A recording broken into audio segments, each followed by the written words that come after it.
नमस्कार दोस्तों, आपके अपने YouTube चैनल स्टडी विद राज में आप सभी का स्वागत है। दोस्तों, आज के इस वीडियो में मैं आप लोगों को BTC सेकंड सेमेस्टर सामाजिक अध्ययन विषय के फर्स्ट चैप्टर भारतवर्ष में प्रथम साम्राज्य की स्थापना मौर्य काल पर आधारित कुछ महत्वपूर्ण दीर्घ उत्तरीय तथा लघु उत्तरीय प्रश्न बताऊंगा, जो कि परीक्षा के दृष्टि से बहुत ही महत्वपूर्ण है। इसलिए मेरे वीडियो को एंड तक देखिए और यदि वीडियो पसंद आए तो वीडियो को लाइक करें और ये चैनल पे नए हैं तो चैनल को सब्सक्राइब करें। एक खास बात आप लोगों को और बताना चाहूँगा कि BTC second semester math subject का आधे से ज़्यादा कोर्स में पढ़ा चुका हूँ। तो जो लोग अभी तक मेरे वो वीडियो न देखे हों तो डिस्क्रिप्शन में BTC सेकेंड सेमेस्टर मैथ की प्लेलिस्ट का लिंक दिया गया है, तो वह लोग वहाँ से मेरे वो वीडियोज भी देख सकते हैं। तो चलिए आज का वीडियो शुरू करते हैं। देखिए, पहला क्वेश्चन है, चंद्रगुप्त मौर्य का जीवन चरित्र तथा उपलब्धियों का विवरण प्रस्तुत कीजिए। चंद्रगुप्त मौर्य का जीवन चरित्र तथा उपलब्धियों का विवरण प्रस्तुत कीजिए। तो देखिए, चंद्रगुप्त मौर्य का प्रारंभिक जीवन कैसा था। तो देखिए, चंद्रगुप्त का परिचय, चंद्रगुप्त मौर्य का सबसे पहले परिचय देखते हैं।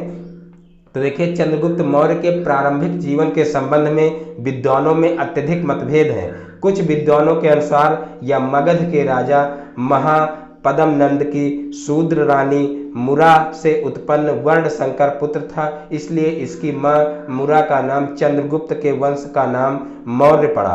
किंतु अधिकांश भारतीय विद्वान चंद्रगुप्त मौर्य के कुल व जात के संबंध में बौद्ध साहित्य के विवरण को अधिक विश्वसनीय मानते हैं। इनके अनुसार चंद्रगुप्त का जन्म मौर्य नाम के क्षत्रिय वंश में हुआ था। इसी मौर्य से मौर्य बना था। फिर देखिए, सेकंड नंबर है, मगध राज्य में नौकरी और चाणक्य से मुलाकात।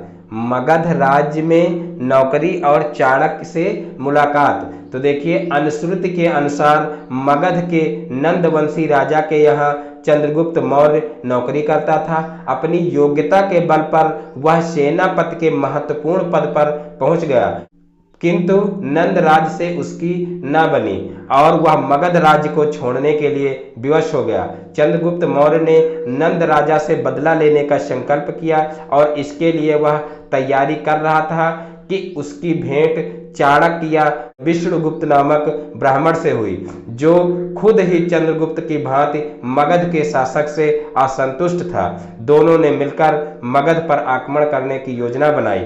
फिर नेक्स्ट पॉइंट देखते हैं, मगध राज्य पर आक्रमण में विफलता। तो देखिए, चंद्रगुप्त और चाणक्य की सम्मिलित योजना प्रारंभ में सफल न हो सकी, क्योंकि उन्होंने साम्राज्य के केंद्र भाग अर्थात मगध पर ही सबसे पहले आक्रमण किया, जहां मगध राज की शक्ति अत्यंत सुसंगठित थी। युद्ध में चंद्रगुप्त और चाणक्य को इतनी गहरी हार उठानी पड़ी कि उन्हें अपने प्राण रक्षा के लिए मगध छोड़कर भागना पड़ा। उन्हें अपनी गलती महसूस हुई कि साम्राज्य के केंद्र को जीतने का प्रयत्न छोड़कर उन्हें सर्वप्रथम मगध सीमावर्ती प्रदेशों को जीतने की कोशिश करनी चाहिए, और इस इरादे से उन्होंने उत्तरापथ की ओर प्रस्थान किया।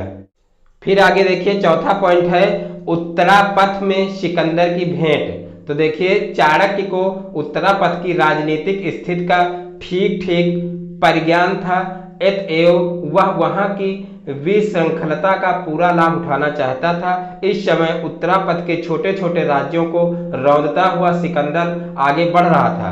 अतएव चाणक्य तथा चंद्रगुप्त ने यह समझकर उससे भेंट की कि इन राज्यों को जीतने के बाद वह लौट जाएगा। कुछ इतिहासकारों का यह भी अनुमान है कि चंद्रगुप्त के उच्च श्रृंखल व्यवहार से सिकंदर असंतुष्ट हो गया और उसने उसकी मंत्रणा पर ध्यान देने से इनकार कर दिया। जस्टिन और प्लूटार्क दोनों यूनानी लेखकों ने सिकंदर और चंद्रगुप्त मौर्य की भेंट का उल्लेख किया है। फिर देखिए, नेक्स्ट क्वेश्चन है, अशोक का संक्षिप्त जीवन परिचय दीजिए। ये भी क्वेश्चन बहुत ही इंपॉर्टेंट है। तो देखिए अशोक का जीवन परिचय देख लीजिए। बिंदुसार की मृत्यु के उपरांत भारत के इतिहास गगन पर उस महान सम्राट का उदय होता है जो भारत तो क्या विश्व इतिहास में अपना महत्वपूर्ण स्थान रखता है। यह महत्वपूर्ण सम्राट इतिहास में सम्राट अशोक महान के नाम से प्रसिद्ध है। जब बिंदुसार के पश्चात अशोक सिंहासन पर बैठा तो वह शासन कार्य से बिल्कुल अनभिज्ञ न था। अपने पिता के शासनकाल में ही वह मध्य भारत तथा तक्षशिला का शासक रह चुका था, जहां उसने एक विद्रोह का दमन भी किया था। बौद्ध मत की एक किंवदंती के अनुसार उसका सिंहासनारोहण शांति पूर्वक नहीं हुआ था, क्योंकि स्वयं सिंहासन पर बैठने के लिए उसको अपने कई भाई मारने पड़े थे। इस कारण उसका वैधानिक राजतिलक 4 वर्ष तक रुका रहा। यदि इस कथानक को सत्य मान लिया जाए तो उसके राज्याभिषेक की तिथि ईसा से 269 वर्ष पूर्व ठहरती है। भले ही उसने ईसा से 273 वर्ष पूर्व सिंहासन पर अधिकार कर लिया हो, परंतु इस बात को ध्यान में रखना चाहिए कि इन सभी तिथियों की सत्यता चंद्रगुप्त शासन के प्रारंभ की तिथि पर निर्भर करती है। फिर देखिए नेक्स्ट क्वेश्चन है, अशोक के धर्म के विषय में अपनी टिप्पणी लिखिए। ये क्वेश्चन भी देख लीजिए, 2016 में पूछा गया है, तो वेरी मोस्ट इंपॉर्टेंट क्वेश्चन है। तो देखिए अशोक के धर्म का स्वरूप कैसा था, देख लीजिए।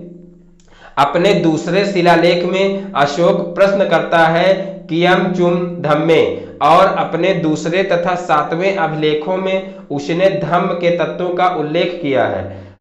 अप सिनवे बहुकयाने दयादाने सचे सुचावे माधवे साधवे चा। देखिए फर्स्ट नंबर है अल्प पाप। अब अल्प पाप को क्या कहते हैं, अपा सिनवे। फिर देखिए दूसरा है अत्यधिक कल्याण बहुकयाने। फिर देखिए दया दान सत्यवादिता, सत्यवादिता मतलब सचे, पवित्रता सोचवे, मृदुता माधवे, साधुता साधवे। इसके अतिरिक्त उसने अपने अनेक शिलालेखों में सच्चे धर्म की जो परिभाषा बतलाई है वह धर्म से भिन्न है। वास्तव में यह सब धर्मों का सार है। उसकी नैतिक शिक्षा अपनी सरलता तथा स्पष्टता के लिए सराहनीय है। उदाहरण के लिए माता पिता तथा बड़ों की आज्ञा मानना, गुरु की प्रतिष्ठा करना, ब्राह्मणों भिक्षुओं संबंधियों नौकरों तथा गरीबों के साथ अच्छा व्यवहार करना, जीवों के प्रति अहिंसा, भिन्न मतों के प्रति उदारता, दया दान सत्यप्रियता, शुद्धता, नम्रता, अल्प भांडाता, मितव्यता, कृतज्ञता तथा आत्मनिरीक्षण इत्यादि ये ही अशोक के सच्चे धर्म के प्रधान अंग थे। जिन बुराइयों का उसने निषेध किया वह भी साधारण है, जैसे कि अधैर्य, क्रूरता, क्रोध, अभिमान तथा घृणा। अतः उसके उपदेशों में कोई अनहोनी या दिखावटी चीज न थी। उनमें प्रायः सभी धर्मों में पाई जाने वाली सामान्य शिक्षाएं मात्र हैं। उसकी धर्म प्रणाली में कर्मकांड या दार्शनिक कट्टरता नहीं थी। फिर देखिए नेक्स्ट क्वेश्चन है, प्रथम तथा द्वितीय बौद्ध सभाएं किनके शासन काल में आयोजित की गईं? तो देखिए ये क्वेश्चन भी 2016 में पूछा गया है, वेरी मोस्ट इंपॉर्टेंट क्वेश्चन है। और इसी में एक दूसरा क्वेश्चन भी बनता है कि बौद्ध महासंगीतियों के विषय में आप क्या जानते हैं? बौद्ध महासंगीतियों के विषय में आप क्या जानते हैं? तो देखिए बौद्ध महासंगीतियां यहाँ पर दी गई हैं और उनका समय दिया हुआ है, स्थल दिया हुआ है और किसके शासनकाल में यह संगीतियां जो है आयोजित की गई थी ये भी दिया हुआ है। तो देखिए प्रथम बौद्ध संगीत, यहाँ पर देखिए मिसप्रिंट है, संगत लिखा है तो प्रथम बौद्ध संगीत ही होना चाहिए। तो देखिए प्रथम बौद्ध संगीत का समय है 483 ईसा पूर्व और स्थल है सप्तपर्णी गुफा। और जो है शासक कौन था, यानी किसके शासनकाल में हुई थी?